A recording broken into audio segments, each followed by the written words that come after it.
अभी इसी से मेरे को एक बात आई, एक और सवाल आता है, मैंने अभी पढ़ा है।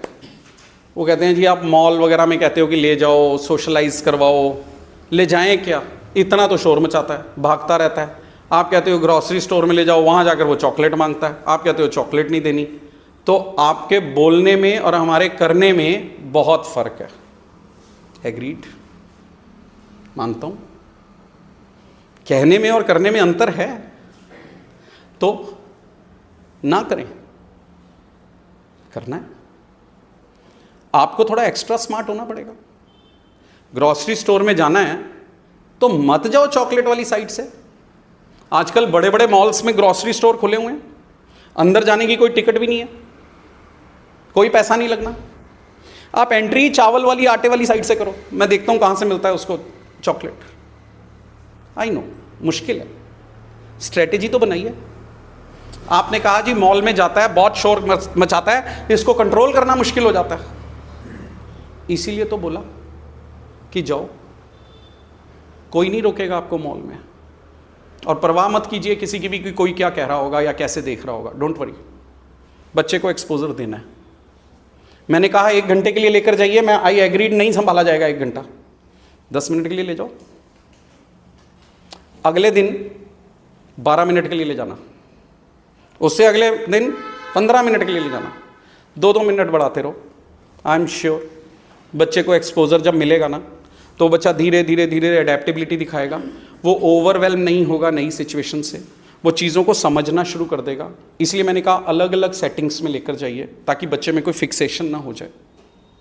सो इस तरीके से चीज़ें कीजिए। चैलेंजेस आएंगे, मुश्किल है, अगर है तो क्या मैं नहीं करूँगा, करूँगा, रास्ते अपनाऊँगा। सो उसको तरीके से हमें देखना पड़ेगा कि क्या है। और ये मैं पहले भी बता चुका हूँ, किसी ने कहा कि इतना पैसा कहाँ से लाएं, आपने तो कह दिया रोज घुमाने ले जाओ इसको, कहाँ से लाएं इतना पैसा। I understand, again with full respect, मैं जानता हूँ बहुत मुश्किल है। मैंने आपसे कहा उसमें कि एक रेस्टोरेंट रोज लेकर जाओ, आई एग्री कि वहाँ जाकर खर्चा होता है, कोई बात नहीं, समझ लेते हैं, कुछ और ऑल्टरनेट निकाल लेते हैं। रेस्टोरेंट कोई फिक्स्ड कोई थेरेपी नहीं है कि रेस्टोरेंट जाना है। वैसे तो रेस्टोरेंट भी आप छोटे मोटे कोई ले जा सकते हैं, छोटा मोटा बजट बनाकर कुछ भी दे दीजिए। बच्चे को नहीं पता कि मुझे महंगी चीज़ चाहिए या लेविश डिनर चाहिए या फाइन डाइनिंग चाहिए, ऐसा नहीं है। कोई छोटी मोटी चीज़ के लिए ले जाइए किसी भी जगह पर। लेकिन अगर नहीं भी जा सकते तो भी, जैसे मैंने बताया, ग्रॉसरी स्टोर में पैसा नहीं लगता, आपने जो सामान खरीदना है खरीदो, घर का सामान खरीदने चले जाओ। मॉल में जाने का कोई पैसा नहीं लगता, आपको कोई नहीं कहता कि आप किस में गए और बाहर आ गए और क्यों नहीं कुछ लिया, है ही नहीं ऐसा सिस्टम। आपको पार्क में जाने के लिए कोई नहीं रोकता, कोई फीस नहीं है, आप जाओ वापस आ जाओ। आपको मंदिर मस्जिद गुरुद्वारा, हमारे सभी रिलीजियस प्लेसेस में कोई अंदर जाने की कोई टिकट नहीं है, आप अंदर जाओ वापस आ जाओ। आपके रिश्तेदारों में, आपके दोस्तों में, फ्रेंड सर्कल में, नेबरहुड में जाइए। हाँ, यहाँ पर ऑब्जेक्शन आ गया, किसी ने बहुत बोला आपको क्या पता आप पढ़िए, ये सोशल मीडिया में प्लेटफॉर्म में मेरे पड़े हुए हैं मैसेजेस। कैसे रखें, 10 मिनट नहीं संभाला जाता। हमारे तो रिश्तेदारों ने भी हमें अब किनारा कर लिया है, वो इस चीज के लिए हमें आना पसंद ही नहीं करते। Agreed agreed agreed. जब हम डिस्टेंसिंग करना शुरू कर देते हैं ना, तो डिस्टेंसिंग बढ़ती है। ऐसा नहीं हो सकता कि हर चीज यस या नो में हो, बीच में बहुत सारी चीजें होती हैं। मैं नहीं मान सकता कि सारी ही दुनिया नॉन कोऑपरेटिव हो गई है, ऐसा नहीं है। आपका कभी ना कभी जब आप ढूंढने लगते हैं तो आपको आपका सपोर्ट सिस्टम भी नज़र आता है। धीरे धीरे आप अपना बढ़ा सकते हैं। मैं कहता हूँ क्यों नहीं, आप अपने आपस में सेल्फ हेल्प ग्रुप क्यों नहीं बना सकते।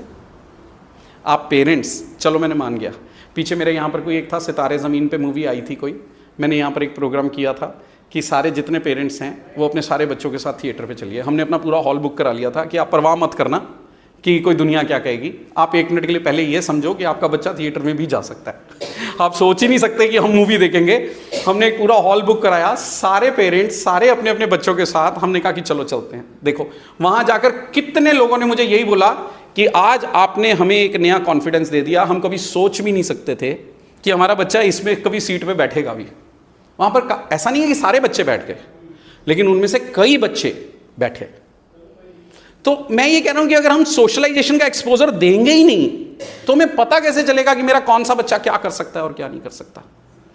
तो स्टार्टिंग में मैं दुनिया क्या कहेगी और मैं इसको कैसे संभालूंगा, इन 2 चीजों के चक्कर में मैं बच्चे को पहले लेकर नहीं जाता हूं, और बाद में जब बच्चा बड़ा हो जाता है, जब वो हार्ड वायरिंग हो जाती है, तो आप कहते हो कि ये कहीं जाने लायक ही नहीं है। अरे जिस समय अर्ली इंटरवेंशन था उस समय आप एफर्ट्स करो, दिक्कत होगी, कोशिश करो, मत 1-1 घंटा करो, 10-10 मिनट के एक्सपेरिमेंट से करो तो सही प्लीज़, करके देखिए, रिजल्ट अपने आप आने शुरू हो जाएंगे। और जब वो बच्चा बड़ा होगा तो मैं फॉर्चुनेटली मतलब मैं उसको वो एक विजुलाइज उस तरीके से करूँगा कि शायद अच्छा हुआ जी मैंने उस समय ये कर लिया, क्योंकि अब मैं इस फेज से बाहर आ गया। तो इसलिए ये सब छोटी छोटी चीज़ें हैं, छोटी छोटी चीज़ों की मैनिपुलेशन है, करेंगे फ़र्क पड़ेगा, नहीं पड़ेगा तो भी मैं बाद में देखूंगा। मुझे कम से कम ये तो नहीं कहना होगा ना काश मैंने कोशिश की होती। पता है ये रिग्रेट कितना बड़ा है? आप कर दो, कम से कम आपके पास एक चीज़ तो होगी ना कहने के लिए, मैंने 100% किया, अब तेरी मर्जी, नहीं किया अल्टीमेटली तो है ही ना। अब चाहे उससे शिकायत से कहना, चाहे उससे जिस विश्वास से कहना, जो मर्जी कहना, वैसे तो ईश्वर करे ना ही ऐसी कोई नौबत में आए, बट मैं अपने एफर्ट्स कर लूं 100% जो मेरे हाथ में है, that is most important.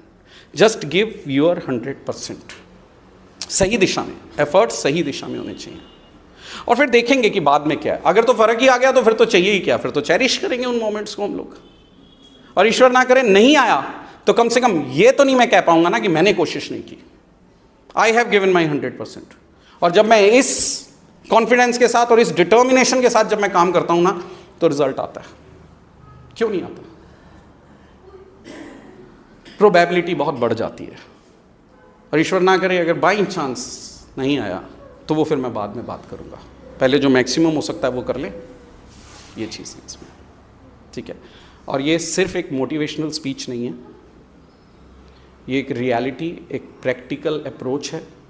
Please इसको यूज़ करना स्टार्ट कीजिए। मैंने खुद देखा है जिन बच्चों के पेरेंट्स सही मायने में इन्वॉल्व हो जाते हैं उनमें मिरेक्युलस रिजल्ट्स हैं। सच में साइंस में मिरेकल्स का कोई स्टैंड नहीं करता वर्ड, लेकिन मैंने खुद देखा है, तो मैं कैसे मना कर दूं। पेरेंट्स की सही इन्वॉल्वमेंट, सही दिशा के अंदर एफर्ट्स हमारे बच्चों में मिरेक्युलस रिजल्ट्स लेकर आते हैं, और ये सिर्फ पेरेंट्स से आते हैं। इसलिए आज का टॉपिक था, आप लेट आए थे, आज का टॉपिक ये था क्या थेरेपी से बच्चा ठीक हो सकता है?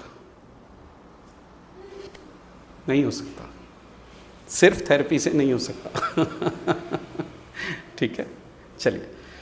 सो उम्मीद करते हैं कि इस चीज़ से कहीं कुछ भी अगर आप कुछ एफर्ट्स और डाल सकें और बच्चों में अगर कोई पॉजिटिव परिवर्तन आता है तो हम चाहेंगे कि ये पॉजिटिव वाइब्रेशन बाकी सब पेरेंट्स की तरफ और बाकी सब बच्चों की तरफ भी जाए। ठीक है जी, थैंक यू सो मच। ठीक है।